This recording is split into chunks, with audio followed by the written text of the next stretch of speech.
Europe in a deranged manner, for the lack of a better word. So they have become part of this flagrant campaign. People of other European countries, they have learned nothing from these history lessons. All those threats that we hear from German defense minister, for example, who's saying that we will be ready to kill Russian soldiers, or a statement by the head of NATO that they can preemptively crush the Kaliningrad region. I think that for any sane person, and I would like to emphasize this word, sane person, so it makes one very concerned about the plans they have in Berlin, Paris, London, and Russia will attain all the goals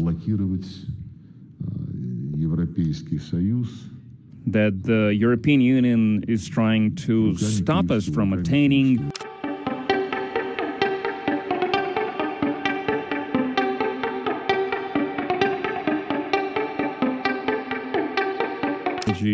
Pursued by Kiev.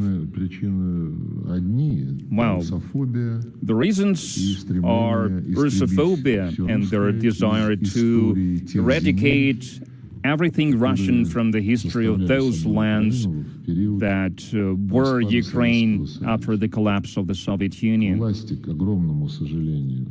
To my deepest regret, ultimately, after many years of their efforts, West brought blatant neo-Nazis and Russophobes to power in Ukraine, and they continue to carry out this objective to weaken Russia by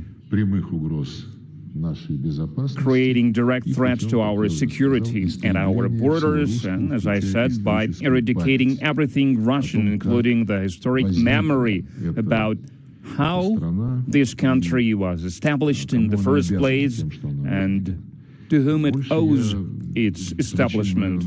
I don't think that I need to cite any other reasons. I believe it's obvious for everyone, but I believe this was the goal by the West. We can see it now when Europe,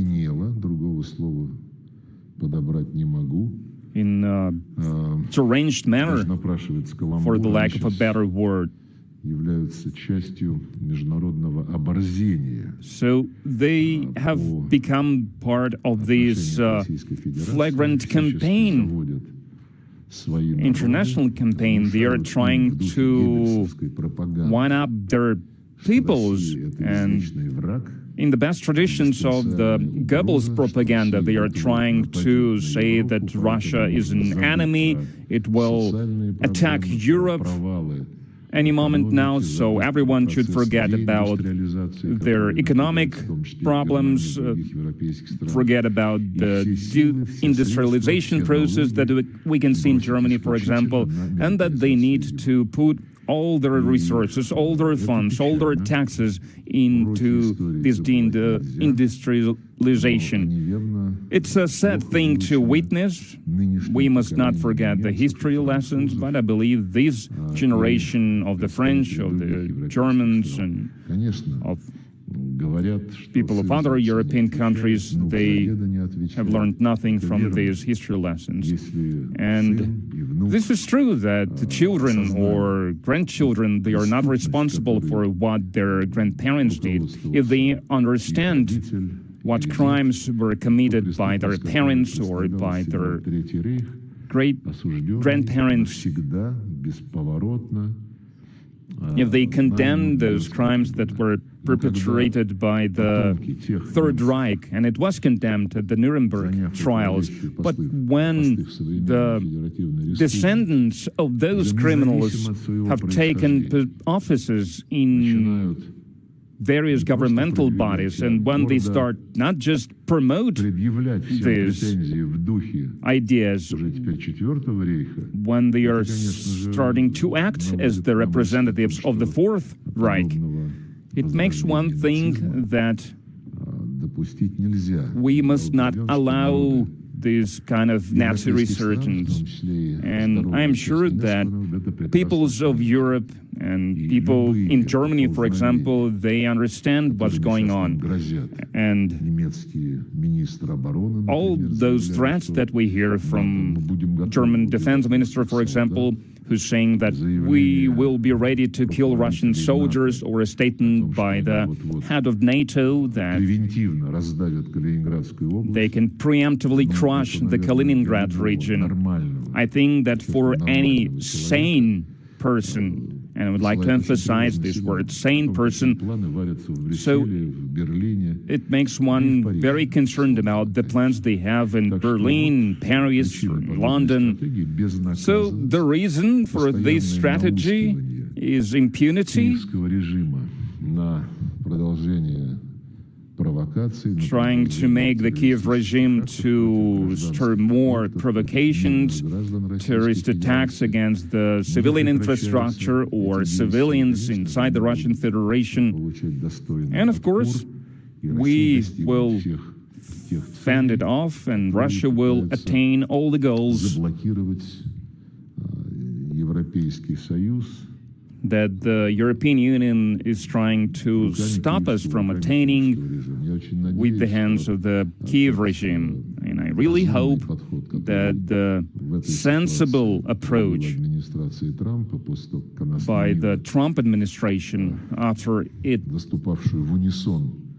replaced the Biden administration that was saying the same things as Europeans did.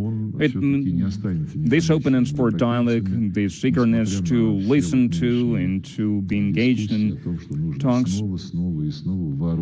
I think it will be taken notice of, despite all those discussions, that the Kiev regime must be supplied with more weapons with the money from the European taxpayers at that.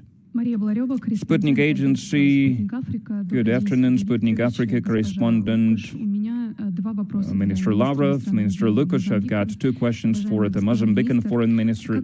Esteemed Minister, how do you see the prospects for cooperation in the energy sector with the BRICS countries, particularly Russia? Mozambique is resuming natural gas production projects. Are there any ideas for such joint projects?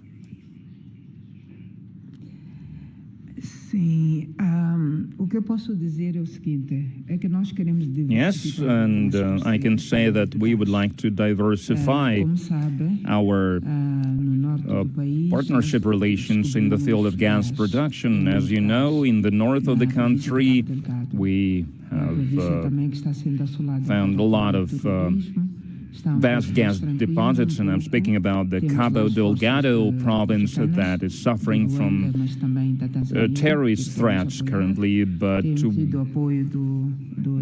to the support from our friends in Rwanda and Tanzania, the situation is becoming more stable, and the Russian Federation is also helping us in this regard by training our law enforcement officers, and other partners are helping us with that. An Italian company in cooperation with American company found that gas. But we have other partners now, for example, Total from France, ExxonMobil from the United States, or Galp.